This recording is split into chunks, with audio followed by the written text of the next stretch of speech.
Welcome to NeuroFootball. The football world is buzzing. Sergio Busquets hangs up his boots as the ultimate defensive midfielder, Ousmane Dembélé obliterates Lamine Yamal in the Ballon d'Or race, and Israel faces a World Cup ban.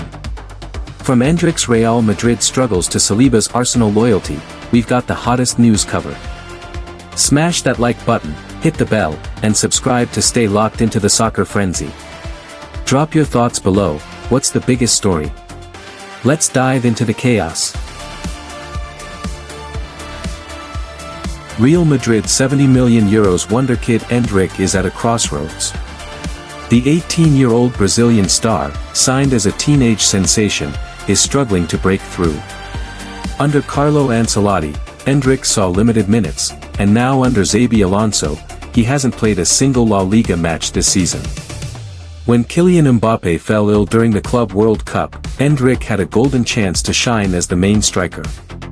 But fate had other plans, an injury sidelined him, and young Gonzalo Garcia seized the moment, earning Alonso's trust as Mbappé's backup. According to Cadena Cope, Alonso doesn't see Endrick in his plans and was ready to loan him out in the summer. Valencia came knocking, but Endrick rejected them and all other offers, determined to prove himself at the Bernabeu. His talent is undeniable, blistering pace, sharp finishing, but his off-field choices raise eyebrows. At 18, he married 21-year-old model Gabriela Miranda, against Real Madrid's advice, and signed a contract banning public disputes with her. Bold move or risky distraction? Endrick's confidence is sky-high, but is he wise to bet on himself at the world's biggest club? Can he win over Alonso, or should he seek minutes elsewhere? Drop your hottest takes in the comments. Is Endrick the next Brazilian legend or a transfer flop? Smash that like button and subscribe to NeuroFootball for more transfer drama. Ousmane Dembélé is the king of football. France Football dropped the Ballon d'Or voting bombshell, confirming Dembélé didn't just edge out Lamine Yamal, he obliterated him by 321 points. The PSG star claimed the crown, with Yamal in second and Vitinha third. Rumors of a 1-point gap. Total myth. Dembélé's victory was a landslide, cementing his status as the world's best. But the real shock lies in the voting details.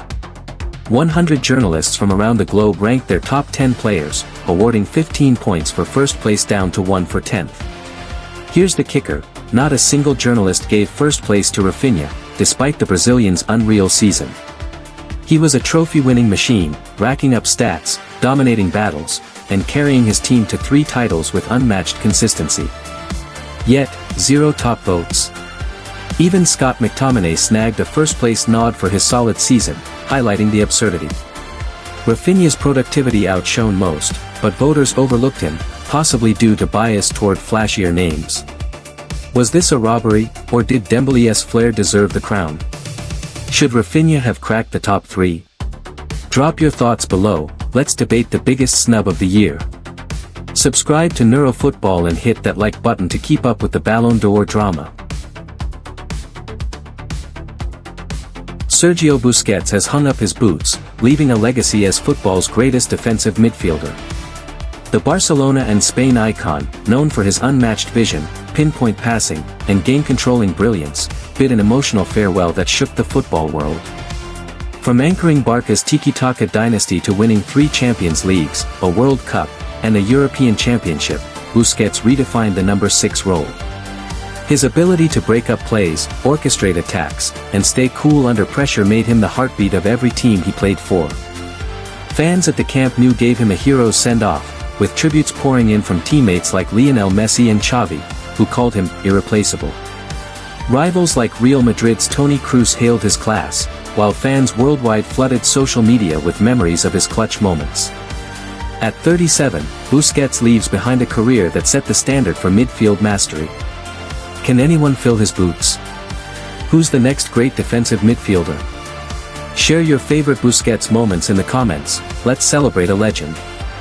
Smash that like button and subscribe to NeuroFootball to honor the game's biggest icons.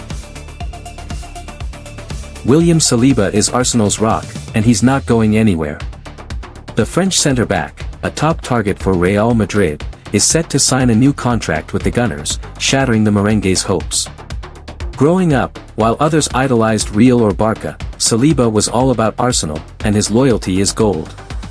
Real, desperate to bolster their defense, now have their eyes on Liverpool's Ibrahima Konate, who's rejected extensions and looks set to join Madrid as a free agent next summer. Liverpool aren't standing still. Bild reports they're targeting Bayern's Dayot Upamecano and Crystal Palace's Marc Guéhi as free agent signings to replace Konate. Upamecano's speed, passing, and game reading, paired with Guéhi's solidity, could make Liverpool's backline unbreakable. Meanwhile, The Times reveals Liverpool's winter push for Crystal Palace's Adam Wharton, dubbed England's best midfielder by Pep Guardiola.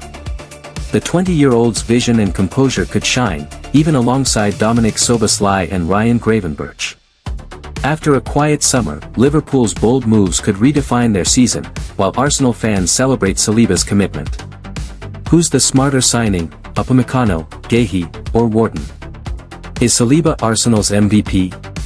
Drop your predictions in the comments and let's debate. Subscribe to NeuroFootball and smash that like button for more transfer scoops. The Israeli national team is teetering on the edge of a historic ban. The Times reports UEFA's executive committee is set to decide next week, with most members favoring suspending Israel from international competitions, including the 2026 World Cup qualifiers. This follows Turkey's Football Association, led by Ibrahim Hajos Manoglu, demanding a ban, citing humanitarian concerns and accusing the sporting world of staying silent too long. Israel's Minister of Culture and Sports, Miki Zwaris, and Prime Minister Benjamin Netanyahu are fighting to block the move, but the odds look grim. UEFA President Alexander Ceferin recently admitted the Russian team's ban didn't solve political issues, only hurting athletes and fans, raising questions about whether he'll push back against Israel's suspension. Meanwhile, Sky News reveals the US, a key ally, is lobbying to protect Israel, potentially swaying FIFA, where President Gianni Infantino's ties to Donald Trump could keep Israel in the World Cup. Spain's threat to boycott if Israel qualifies adds fuel to the fire. Should politics stay out of football, or is a ban justified? Will other teams follow Spain's lead? Share your take in the comments. Let's talk unity versus division in sport.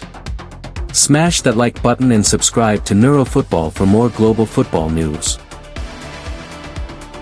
That's a wrap on this week's football insanity. Busquets' legendary goodbye, Dembélé's Ballon d'Or rout, Israel's ban drama, and transfer fever with Saliba and Liverpool, who's stealing the show? Drop your picks in the comments.